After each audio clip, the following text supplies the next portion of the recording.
Hi, happy Easter. It's Good Friday today, and I've been thinking since last night's reenactment at our church of the Last Supper about the night of the Last Supper, Easter season. I've been involved with the last couple of years, and last year God opened some scripture up to me and showed me about when Judas was getting his feet washed by Jesus.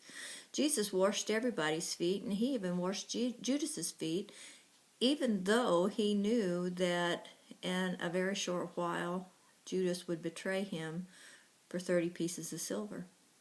And yet Jesus still washed his feet. That's love. Knowing and forgiveness, knowing that what he's going to do, it's hard enough to forgive after the fact, but to go ahead and love somebody before, just knowing good and well that they're getting ready to sell you out. And then I thought about Judas and what he must have thought as Jesus was washing his feet, knowing that he would betray him very shortly. Maybe he was even still toying with the thought of going through it, but nevertheless, he went ahead with it even after Jesus washed his feet. This year, as I was reading the scriptures, he showed me something a little different that just jumped out at me. And what the part that I'm going to read to you, and I just want to share it with you, is in John 13, verse 21.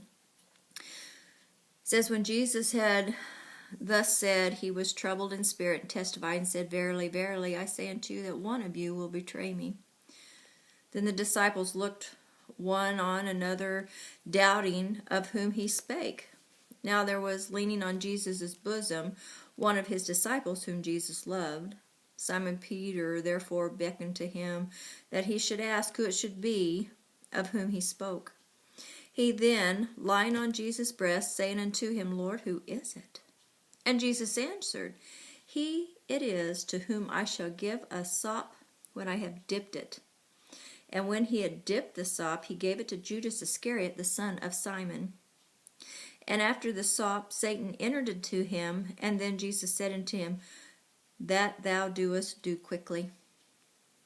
Now no man at the table knew for what intent he spoke this unto him.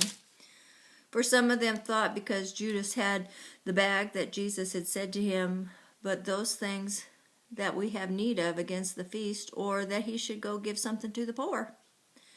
He then, having received the sop, went immediately out, and it was night. Now, this is what gets me, is they just asked Jesus, who is it? Which one of us would betray you, Jesus? And he said, I have this piece of bread, and when I dip it into the juice, and I hand it to whoever it is, that's who's going to betray me.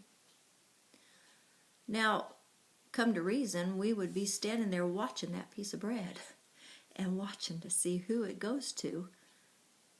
And yet, when he handed it to Judas, they still didn't understand. It says right there that they didn't understand what that meant, why Judas ran out. But 2 seconds earlier, they had asked the question. Jesus answered it and showed them plainly who that was.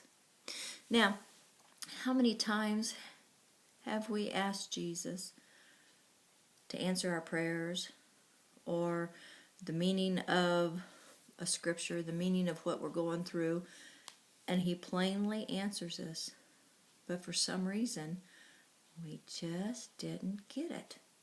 Were we busy with our own wallowing in our own pity, or wallowing in asking other people? The disciples were asking each other, who do you think it is? Who do you think it is? And yet Jesus plainly told them who it was. We don't listen. And Jesus is trying to warn us, trying to show us things because he loves us and he wants us to understand. And in these last days, I believe He is showing us more and more things. And we need to get our ears open a little more. We need to get our feelers out there. We need to be paying attention. Because just like the disciples, we can miss it when it's just as plain as the nose on our face. He's showing us things, and we need to pay attention. Anyway, that was just something I've been thinking about and wanted to share it with you. So, I hope you got some meat to chew on, and until next time, I'll still keep thinking.